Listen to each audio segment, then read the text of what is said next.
Скажите, ласка, ці чулі ви про інцидент, що відбувся у Керченському проливі у неділю? Здесь вообще без комментариев, но Россия сделала то, что должна была сделать. На вашу думку, виновата На Україна? нашу думку, только нарушение границы. И даже не в зоны Крыма, а чисто территориальные воды до присоединения Крыма. Это чисто российская территория. Ні, я новості не інтересуюся. Ну, відомо, що, по-перше за все, вигодно тим, які зараз за межою і рихтують справи такі. Порушення кордону, відомо, це преступлення. Але ж преступниками може определити тільки суд. Взагалі хочеться, щоб все це скорее закончилось. Чул, да. А хто, на вашу думку, виноват? Тяжело сказать. В подробности не вникал. Сами люди, мы сами виноваты в этом. Если бы мы все жили дружно, все в мире и у всех было равенство и братство, то такого бы не случалось. А так как есть социальное неравенство, классовая разница между людьми, поэтому, конечно, все так. Да. Кому це може бути вигодно? Ой, я даже не знаю. Ну, на мою думку, отказ від обочних. Ні, не зрозуміло. Україна у даденому випадку, я лічу, що не дуже винувата. Гэта хутчэй агрэсія з іншага боку ідзе. Каму гэта больш карысна і выгадна з вялікіх дзяржаў двух, то гэта вялікае пытанне. Напэўна, нам, простым людзям, пра гэта ведаць яшчэ не дадзена. Так, конечно. А скажите, ласка, хто, на вашу думку, виноват у гэтым, кому там може бути вигодно?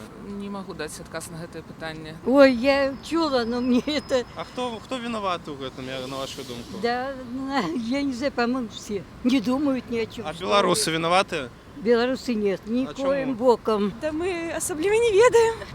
Обе стороны виноваты, и обе стороны ищут какие-то свои личные мотивы в этой ситуации. Мы предпочитаем оставаться на нейтральной позиции и просто смотреть, как будет развиваться эта ситуация. Не чула, что такое. Российские корабли у Керченском проливе захопили 3 украинские катеры и захопили у полон каля 20 моряков украинских. А гэта ці сур'ёзна? Не, серьезно, я не жартую абсолютно.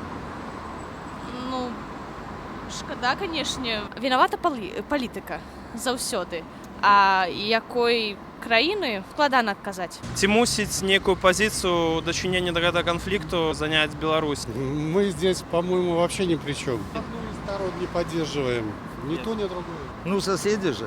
Но підтримувати яку-небудь страну, мне тоже кажется, вельми складано в этой ситуации. Тяжко сказать. Я думаю, что да. Я считаю, что да. Ну что сделать? Разработать какую-то концепцию, какой-то метод, чтобы такого больше не происходило. Вот и все. И преподнести это всему миру, и чтобы остальные все поддержали, только так. Хацелася б верыць, што нас гэта ніяк не кранецца, але упэўнена стаць на чысці бок. Я лічу, што гэта таксама не дуже правільна. Я думаю, кіраўніцтву любой краіны варта займаць пэўную пазіцыю па палітычных інцыдэнтах. Делать вид, что ничего не происходит. Надо голову иметь на плечах. Наша страна традиционно поддерживается какого-то нейтралитета, и И больше это их поддерживает, больше наверное, проблема. Россию в этом плане. Украинскую сторону тоже не нужно забывать. Все равно все мы один народ, все равно мы все люди, и нам нужно быть... Никуда нам не деться, так? Да. Нашу Ниву люблю, почитаю.